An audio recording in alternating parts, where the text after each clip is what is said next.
საიზოლატორთან იმყოფება უფლებადამცველი მარიკა არევაძე და სწორედ მისგან შეგვიძლია გავიგოთ უფრო მეტი მომხდარზე, როგორც ვიცით, საუბარი 166 და 173 მუხლებზე, რაც წვრილმან ხულიგნობას და პოლიციის დაუმორჩილებლობას გულისხმობს და ითვალისწინებს. მარიკა, მოგესალმები, მადლობა რომ გვერდთვები, ვხედავ რომ დიღმის სამმართველოსთან იმყოფებით, რა შეგიძლიათ თქვათ დაკავებული იოსებ ჯანდიერის შესახებ, რომელსაც ძალიან კარგად იცნობს, აი უწყვეტი პროტესტის მონაწილე ყველა პირი, რა მოხდა, თუ გაქვთ ამის შესახებ ინფორმაცია და რა დამატებითი ინფორმაცია ასევე შეგიძლიათ მიაწოდოთ ჩვენს მაყურებელს მომხდარზე.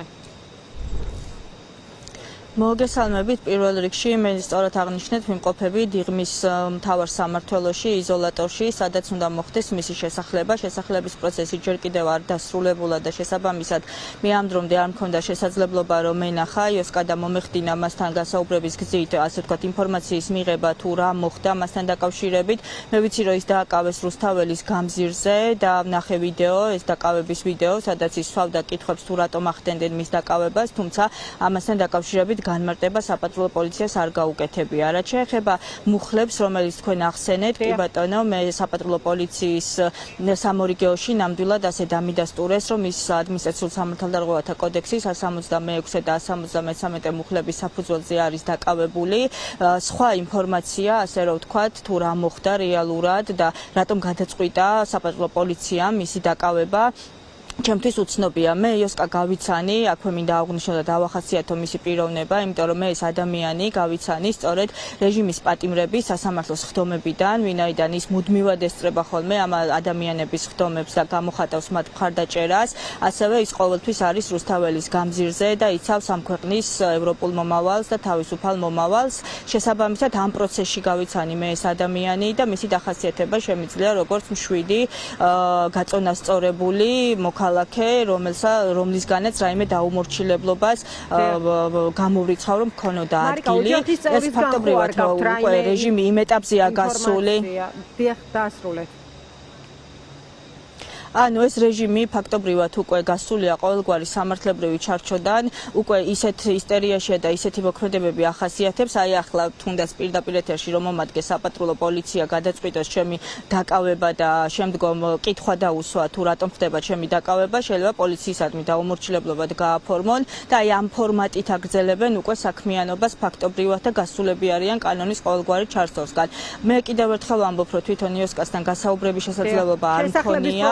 როგორც კი დასრულდება შესახლების პროცესი, კი მოდის ოღონდ ესეც ძალიან გაიწელა, ამდენი ხანი არ უნდა დასჭირებოდა ამ ყველაფერს. საუბრებოდით კონკრეტულად მომხდარზე, რაღაც ამ ვიდეოში ნახა ყველამ დარწმუნებული ვარ სოციალურ ქსელში, რაღაც ერთ მონაკვეთში გინების ხმაც ისმის და აი რა უძღოდა ვთქვათ ამ პროცესს წინ, ამაზე ვინ შეიძლება ვთქვათ იყოს ინფორმაციის წყარო. შემთხვევით ასეთი ხوار შეიძლება იყოს უშუალოდ მისი ოჯახის წევრი ან ვინმე ხომად დაკავებული პირი. კი ბატონო, მისი შვილიც აქ იმყოფება, რომელიც დაკავების დროს იყო ადგილზე, თუმცა როგორც კი მოვედი, მალევე მომიწია ჩართვა და ესე დეტალურად გასაუბრების შესაძლებლობა არ მქონია მასთან. რა თქმა უნდა, შესვლამდე მასაც გავესაუბრები, მაგრამ მნიშვნელოვანია უშუალოდ რას მეტყვის თავად დაკავებული და რა ინფორმაციას გამოვიტან უკვე დაკავების იზოლატორიდან.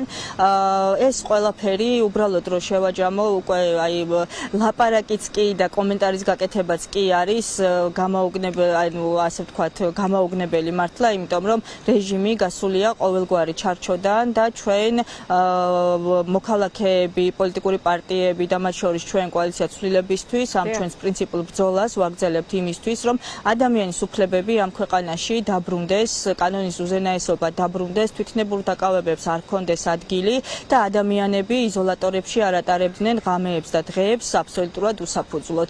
ეს ყველაფერი შესაძლებელია მოხდეს მხოლოდ თანმიმდევრობით, მხოლოდ პრინციპულობით ბრძოლით და მხოლოდ არ თანამშრომლობით, რომელსაც ჩვენ ვახდენთ მოქალაქეებთან, რუსთაველის პროტესტთან, რეჟიმის პატიმრებსა და მათ ოჯახის წევრებთან ერთად და 8 პარტია, რომელიც არ თანამშრომლობის ფორმატში ვართ გაერთიანებული იმისთვის, რომ შევძლოთ და ერთობლივი ძალებით ყველა იმ სუბიექტთან ერთად, რომელიც ჩამოვთვალე, დავაბრუნოთ ამ ქვეყანაში კანონის უზენაესობა, საერთოდ დავიბრუნოთ ეს ქვეყანა, იმიტომ რომ ქვეყანა გასულია ფაქტობრივად კონსტიტუციური ჩარჩოდან.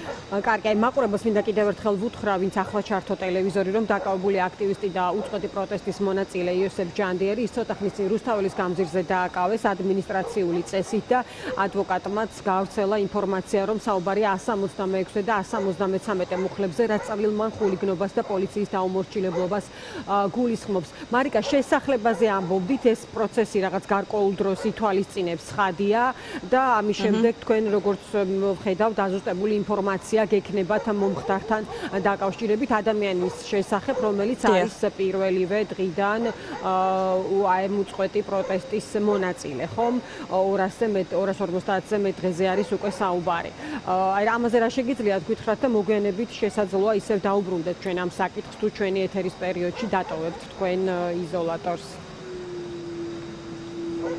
კი ბატონო, უწყვეტი პროტესტი მიმდინარეობს უკვე ნამდვილად რამდენიმე თვეა, დღეების რაოდენობა აღარც კი მახსოვს, იმდენად დიდი ხანია მიმდინარეობს. ეს არის მოქალაქეების უწყვეტი და პრინციპული ბრძოლა, რომელიც მიმართულია ქვეყნის დაბრუნებისკენ, ამ ქვეყანაში დემოკრატიის დაბრუნებისკენ და ზოგადად ქვეყნის შენარჩუნებისკენ და ყოველთვის მე კიდევ ერთხელ აღვნიშნავ, რომ ეს იოსკა, ეს ადამიანი გავიცანი სწორედ ამ პროტესტის ფარგლებში, ვინაიდან ყოველთვის, როდესაც მე ვარ რუსთაველზე, ის ადამიანი დგას რუსთაველზე. ყოველთვის, როდესაც მე ვარ სასამართლოში, რეჟიმის პატიმრების თუ სხვა ადმინისტრაციული წესით უსაფუძვლოდ დაკავებული ადამიანების თუ დაჯარიმებული ადამიანების პროცესებზე, ეს ადამიანი ყოველთვის არის იქ და მხარდაჭერას უცხადებს უკანონო პატიმრებს თუ უკანონოდ დაჯარიმებულ ადამიანებს. ეს არის საერთო ბრძოლა. დღეს ერთს დააკავებენ, ხვალ ორს, მაგრამ ამ ორი და ერთი დაკავებულის ნაცვლად გამოვა გაცილებით მეტი და ჩაერთვება ამ პროტესტში. პროტესტი მოცულია რეალურად საქართველოს და ადამიანები რაოდენობა, ასე ვთქვათ, რამდენი რაოდენობა დგას კონკრეტულ დღეს არ აქვს მნიშვნელობა, იმიტომ რომ ეს პროტესტი არის ხანგრძლივი, ეს პროტესტი არის ყოველდღიური და ეს პროტესტი აუცილებლად მივა შედეგამდე. ამ შედეგს სჭირდება იმისათვის, რომ ეს შედეგი მალე დადგეს, სჭირდება координირებული ბრძოლა, координირებული მოქმედება და არ თანამშრომლობა, რა თქმა უნდა, მათ შორის უარი იმ არალეგიტიმურ, ასე ვთქვათ, რუსულ არჩევნებს, რომელსაც თვითმმართველობის არჩევნების სახელით ფუთავს ქართული ოცნება და წარმოუდგენს ხალხს, მაშინ, როდესაც ამ ქვეყანაში არჩევნები არის გაუქმებული და მაშინ, როდესაც არჩევნებს არანაირი აზრი არ აქვს და მათ შორის დამკვირვებლების, ანუ გაუარესებული საარჩევნო კანონმდებლობის პირობებში.